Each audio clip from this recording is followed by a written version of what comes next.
ஆண்டவராகிய இயேசு கிறிஸ்துவின் இனிய நாமத்தினாலே இந்த அக்டோபர் மாத வேத மன்னா என்ற நிகழ்ச்சியிலே உங்களோடு பேசுவதிலே மிகுந்த மகிழ்ச்சி அடைகிறேன். கர்த்தர் உங்கள் ஒவ்வொருவரையும் ஆசீர்வதிப்பாராக. இந்த அக்டோபர் மாதத்துக்கு என்று தெரிந்து கொண்ட தலைப்பு, சின்னவன் ஆயிரமும் சிறியவன் பலத்த ஜாதியும் ஆவான். சின்னவன் ஆயிரமும் சிறியவன் பலத்த ஜாதியும் ஆவான். ஏசாயா புஸ்தகத்திலே 60ஆம் அதிகாரம் 22ஆம் வசனம் இவ்விதமாய் சொல்லுகிறது: சின்னவன் ஆயிரமும் சிறியவன் பலத்த ஜாதியும் ஆவான். கர்த்தராகிய நான் ஏற்ற காலத்திலே அதை தீவிரமாய் நடப்பிப்பேன். இந்த அருமையான வசனம் நமக்கு அழகாய் கற்றுக் கொடுக்கிறது என்ன? சின்னவன் ஆயிரமும் சிறியவன் பலத்த ஜாதியும் ஆவான். கர்த்தராகிய நான் ஏற்ற காலத்திலே இதை தீவிரமாய் நடப்பிப்பேன். இந்த வசனத்தை நான் இந்த செப்டம்பர் மாத இறுதியிலே வாசித்துக் கொண்டிருக்கும் போது இந்த வசனம் எனக்குள்ளாக பேச ஆரம்பித்தது. ஒவ்வொரு மாதமும் ஒவ்வொரு வசனங்களோடு கூட எடுத்து அதை தியானிப்பது வழக்கம். இந்த அக்டோபர் மாதத்திற்கு இந்த வசனத்தை ஒரு வேத மன்னாவாக எடுத்துக்கொண்டேன். இஸ்ரவேல் ஜனங்களே ஆண்டவராகிய தெய்வம் வழிநடத்தும் போது நீங்கள் பார்ப்பீர்கள், அந்த 40 வருடங்களும் அந்த வனாந்தரத்திலே அவர்களை போஷிக்கும்படி மன்னாவை கொடுத்தார். அந்த மன்னாவாகிய தெய்வம் இன்றைக்கும் நம் மத்தியிலே இயேசு கிறிஸ்துவாக பூமிக்கு வந்து அவருடைய வார்த்தையை நமக்கு கொடுத்திருக்கிறார். அல்லேலூயா. இந்த வசனத்துக்கு நேராக நான் உங்களை அழைத்து செல்ல விரும்புகிறேன். சின்னவன் ஆயிரமும் சிறியவன் பலத்த ஜாதியமாவான். கர்த்தராகிய நான் ஏற்ற காலத்திலே அதை தீவிரமாய் நடப்பிப்பேன்.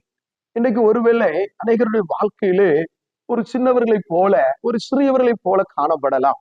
அநேகருடைய வாழ்க்கை ஒரு சின்ன காரியத்தை தாண்டி போகவில்லையே, ஒரு சிறிய காரியத்தை தாண்டி போகவில்லையே என்று வாழ்க்கையிலே நாம் யோசிக்கலாம். என்னுடைய வாழ்க்கையிலும் அப்படி யோசித்த நாட்கள் உண்டு. ஆனால் இந்த வசனத்தின் பிரகாரம் கர்த்தரினை நடத்தி இருக்கிறார். அல்லேலூயா. பிரியமானவர்களே, நீங்கள் வேதத்திலே பார்க்கலாம், சிறியவனாக இருந்த தாவீதை கர்த்தர் பெரியவனாக மாற்றினார். சங்கீதக்காரருடைய தாவீதுடைய வாழ்க்கையை பார்ப்போமானால், நீங்கள் 1 சாமுவேலிலே தாவீதுடைய வாழ்க்கையுடைய காரியங்கள் எழுதப்பட்டிருக்கிறது. 1 சாமுவேல் 17ஆம் அதிகாரத்திலே ஒரு வசனத்தை நான் வாசிக்கிறேன். 17ஆம் அதிகாரம் 32ஆம் வசனம். தாவீது சவுலை நோக்கி, இவன் நிமித்தம் ஒருவனுடைய இருதயமும் கலங்க வேண்டியதில்லை. உம்முடைய அடியனாகிய நான் போய் இந்த பெலிஸ்தருடைய யுத்தம் பண்ணுவேன் என்றான்.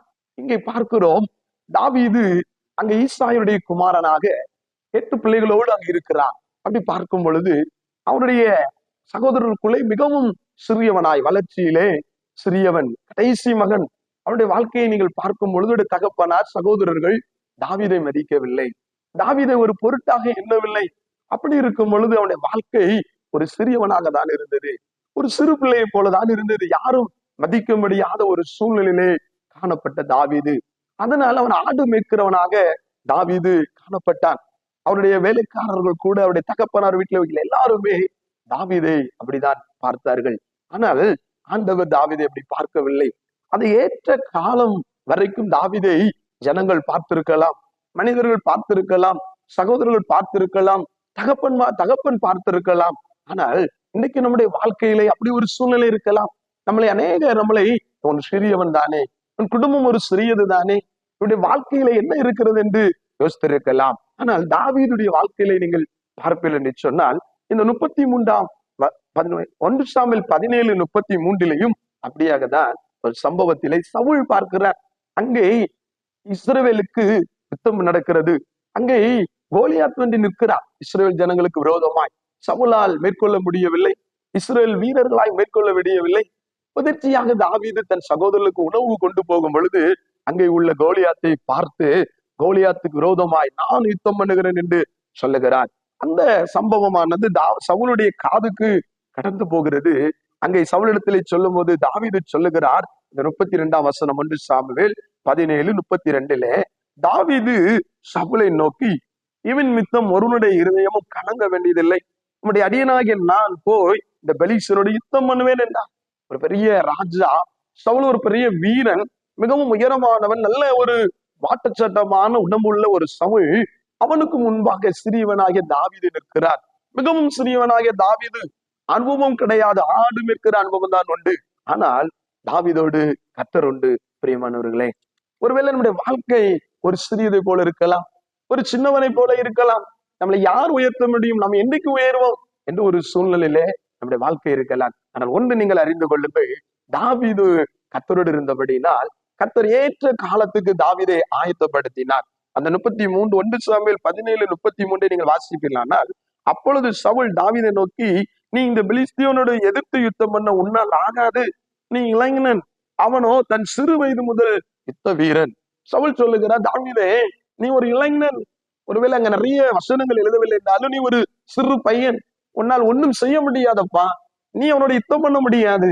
காரணம் என்னென்றால் யுத்த அனுபவங்கள் இல்லை. ஆனால் தாவீதிடத்திலே ஒன்று இருந்தது, ஆண்டவருடைய பலன் இருந்தது. கர்த்தர் தாவீதோடு இருந்தார். கர்த்தர் தாவீதோடு இருந்தபடினால் உங்களுக்கு தெரிந்த சம்பவம் தான், கோலியாத்தை தாவீது ஒரு கூழாங்கல்லாலே அடித்து வீழ்த்தினார். பிரியமானவர்களே, இன்றைக்கும் நம்முடைய வாழ்க்கையில சின்னவர்களைப் போல, சிறியவனை போல நாம் தள்ளப்பட்டிருக்கலாம், ஒருவேளை நம்மளை அப்படி தள்ளி வைத்திருக்கலாம். ஆனால் ஆண்டவர் சொல்லுகிறார், உங்களை நான் ஏற்ற காலத்தில் உயர்த்தும்படி நீங்கள் காத்திருங்கள் என்று சொல்லுகிறார். நீங்கள் அதே 1 சாமுவேல் 18:12 வாசிக்கும் போது, கர்த்தர் தாவீதோடு இருக்கிறார் என்று, தன்னை விட்டு விலகி கர்த்தர் தாவீதோடு இருக்கிறார் என்றும் தன்னை விட்டு விலகி போனார் என்று சவுல் கண்டு தாவீதுக்கு பயந்து, பாருங்க, ஒரு பெரிய படை வீரன், ராஜா. ஆனால் என்னைக்கு தாவீதை தேவன் அபிஷேகம் பண்ணினாரோ அன்றைக்கு தாவீதோடு தேவன் இருக்கிறதை சவுல் கண்டு கொண்டார். அந்த கோலியாத்தை முறியடித்தவுடனே இஸ்ரவேல் ஜனங்கள் சொல்லுகிறார்கள், தாவீது சவுல் கொண்டது 1000, தாவீது கொண்டது 10,000 என்று சொல்லுகிறார்கள். சின்னவனாக இருந்தான், பிரியமானவர்களே, சிறியவனாக இருந்தான், ஏளன பண்ணப்பட்டான். வாழ்க்கையிலே ஒன்றுமில்லாத ஒரு சூழ்நிலையிலே தான் தாவீதுடைய நிலைமை. என்றைக்கு நான் உயர்வேன் என்று அவன் நினைத்திருக்கலாம், என்றைக்கு நான் என் சகோதரர்களைப் போல ஆவேன், என்றைக்கு ஜனங்கள் மத்தியிலே நான் ஒரு நல்ல மனிதன் ஆவேன் என்று இருந்திருக்கலாம். ஆனால் ஒரு நாள் வந்தது, ஆண்டவர் அவனை உயர்த்தினார். அதைதான் ஏசாயா 60ஆம் அதிகாரத்திலே நீங்கள் வருவீர்கள் என்று சொன்னால் 22ஆம் வசனம் விவிதமாய் சொல்லுகிறது, சின்னவன் 1000, சிறியவன் பலத்த ஜாதி. இந்த வசனத்தை நீங்கள் உடைய இருதயத்தின் ஆழத்திலே உட்கொள்ள வேண்டும். ஏன் என்று சொன்னால் இந்த வசனம் அமிதமாய் சொல்லுகிறது. ஆண்டவர் சொல்லுகிறார், நீங்கள் உங்களை சிறுவனை போல எண்ண வேண்டாம், நீங்கள் உங்களை சிறியவனாக நினைக்க வேண்டாம், ஏற்ற காலத்திலே நான் உங்களை உயர்த்தும்படி நீங்கள் எனக்காக காத்திருங்கள். அல்லேலூயா. ஏற்ற காலத்திலே ஆண்டவர் நம்மை உயர்த்த வேண்டும் என்று சொன்னால் நாம் ஏற்ற காலத்திற்கு காத்திருக்க வேண்டும். சொல்லுகிற கர்த்தராகிய நான் ஏற்ற காலத்திலே இதை தீவிரமாய் நான் நடப்பிப்பேன். அல்லேலூயா. ஆமோஸ் தீர்க்க தரிசன புஸ்தகத்திலே 2ஆம் அதிகாரத்துக்கு நீங்கள் வருவீர்கள் என்று சொன்னால் அங்க 3ஆம் வசனம் வீதமாய் சொல்லுகிறது. 2ஆம் அதிகாரம், ஆமோஸ் 2ஆம் அதிகாரம் 3ஆம் வசனம், குறித்த காலத்துக்கு தரிசனம் இன்னும் வைக்கப்பட்டிருக்கிறது, முடிவிலே அது விளங்கும், அது பொய் சொல்லாது, அது தாமதித்தாலும் அதற்கு காத்திரு, அது நிச்சயமாய் வரும், தாமதிப்பதில்லை. ஹல்லேலூயா. அங்கே ஆமோக்களை ஆண்டவர் அழகாய் சொல்லுகிறார், குறித்த காலத்துக்கு தரிசனம் வைக்கப்பட்டிருக்கிறது, முடிவிலே அது விளங்கும், அது பொய் சொல்லாது, அது தாமதித்தாலும் அதற்கு காத்திரு, அது நிச்சயமாய் வரும், தாமதிப்பதில்லை. ஹல்லேலூயா. ஒருவேளை நம்முடைய வாழ்க்கையில ஒரு வருடத்தை தொடங்கினோம், 9 மாதங்களை முடித்து விட்டோம், நிறைய காரியங்களை ஆண்டவரை எதிர்பார்த்தோம், நடக்கவில்லையே என்று யோசிக்கலாம். ஒருவேளை என் வாழ்க்கையில அது வரவில்லையே யோசிக்கலாம். ஆனா ஆண்டவருடைய வசனத்தின்படி ஒரு கர்த்தருடைய பிள்ளை காத்திருப்போம் என்று சொன்னால், அந்த தரிசனத்துக்காக பொறுமையோடு இருப்போம் என்று சொன்னால் ஆண்டவர் நிறைவேற்றுவார். இஸ்ரவேல் ஜனங்கள் எகிப்துக்குள் போகும்போது ஒரு 70 பேராய் தான் பிரவேசிக்கிறார்கள், ஒரு சிறு கூட்டமாய் தான் பிரவேசித்தார்கள். கர்த்தர் அங்கே எகிப்திலே இஸ்ரவேல் ஜனங்களை அனுமதித்தார். ஏன் அனுமதித்தார்? ஒரு பெரு கூட்டமாய் வரும் வரையிலே அனுமதித்தார்.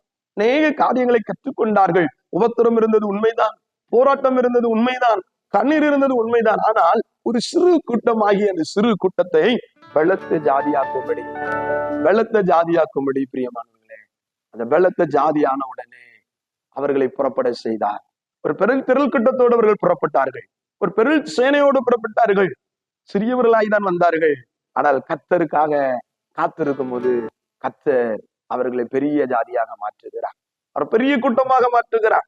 இன்றைக்கும் இஸ்ரவேல் ஜனங்கள் ஒரு சிறு கூட்டத்தை போல உலகத்துக்கு காட்சி தரலாம், எல்லாருடைய கண்களுக்கும் காட்சி தரலாம். ஆனால் அவர்களை பாதுகாக்கிற தெய்வம் பெரியவர், உலகத்தை சிருஷ்டித்தவர், உலகத்தை படைத்தவர்.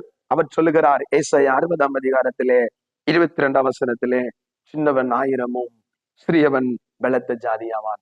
சின்னவன் 1000 சிறியவன் பலத்த ஜாதியாவான்.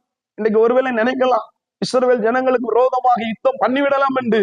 ஆனால் கர்த்தருக்கு காத்திருக்கிற இஸ்ரவேலை அவர் கைவிட மாட்டார். கர்த்தருக்கு காத்திருக்கிற பிள்ளைகளை அவர் கைவிட மாட்டார். கர்த்தருக்கு காத்திருக்கிற பிள்ளைகள் ஏற்ற வேளத்திலே உயர்வார்கள்.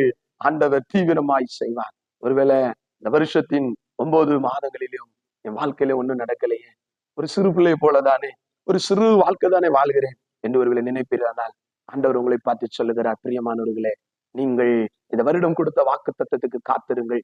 நீங்கள் வருடம் கொடுத்த வார்த்தைக்கு காத்திருங்கள். சின்னவன் 1000ஆக சிறியவன் பலத்த ஜாதியாக மாற்றுகிற காலம் வரும். இடத்துல நீங்கள் பார்க்கும்போது கிதியோன் என்கிற அருமையான மனிதரை பார்க்க முடியும். எல்லாரும் மறந்து விட்டார்கள், ஆனால் கிதியோன் ஆண்டவரை மறக்கவில்லை. கர்த்தருக்காக கிதியோன் அர்ப்பணத்தோடு நின்றான். அர்ப்பணத்தோடு நின்றான். அந்த கிதியோனை ஆண்டவர் அழைத்தார். நீ வா என்று கூப்பிட்டார். மீதியானருக்கு விரோதமாய் யுத்தம் பண்ண கிதியோனை அழைத்தார். ஒரு பெரிய திரள் கூட்டத்தை ஆயத்தப்படுத்தி கொண்டு போனார். ஆனால் அந்த திரள் கூட்டத்திலிருந்து அநேகரை வெளியெடுத்து ஒரு சிறு கூட்டமாக்கி விட்டார். கிதியோன் நினைச்சிருப்பார், பெரிய ஒரு கூட்டத்தை தான் வந்தார்களே, ஆனால் இன்றைக்கு ஒரு பெருக்கூட்டம் காணவில்லையே. ஆண்டவர் அழைத்தவுடன் கிதியோனோடு கர்த்தர் இருக்கிறார் என்று ஒரு பெருக்கூட்டம் வந்தது. ஆனால் பெருக்கூட்டத்தை கொண்டு ஆண்டவர் யுத்தம் செய்யவில்லை, ஒரு சிறு கூட்டத்தை கொண்டுதான் யுத்தம் செய்தார். மீதியானுகள் முறியடிக்கப்பட்டு போனார்கள்.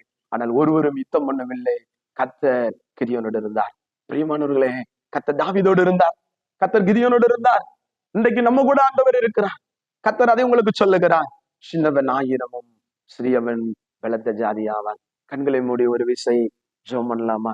கண்களை மூடி ஜெபம் பண்ணுவோம். அன்பின் ஆண்டவரே, இந்த அருமையான அக்டோபர் மாதத்துக்காக நீர் கொடுக்கிற வேத மன்னாவுக்காக நன்றி செலுத்துகிறோம் ஐயா.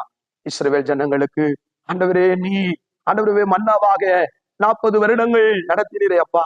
அதை நினைக்கிறோம் ஐயா. எங்களையும் நீர் அப்படியே நடத்துகிறீர் என்று நாங்கள் நன்றியோடு ஸ்தோத்திரிக்கிறோம் அப்பா. இந்த அருமையான மாதத்திலையும் ஐயா, இந்த அக்டோபர் மாதத்திலையும் ஆண்டவரே, யாராருடைய வாழ்க்கையிலே ஐயோ நான் சிறியவனை போல இருக்கிறேனே, சின்னவனை போல இருக்கிறேனே, என் வாழ்க்கையில ஒரு ஆசீர்வாதம் இல்லையே, என் வாழ்க்கையில ஒரு மேன்மை இல்லைங்க, நான் உயர்த்தப்படவில்லை என்று ஒருவேளை அங்கலாய்த்து கொண்டிருந்தார். ஏசப்பா, நீங்க அவர்களை ஆசீர்வதிங்க. ஏசப்பா, அவங்களை உயர்த்துங்க. சின்னவன் 1000மும் சிறியவன் பலத்த ஜாதியாவான் என்று சொன்னீங்களப்பா.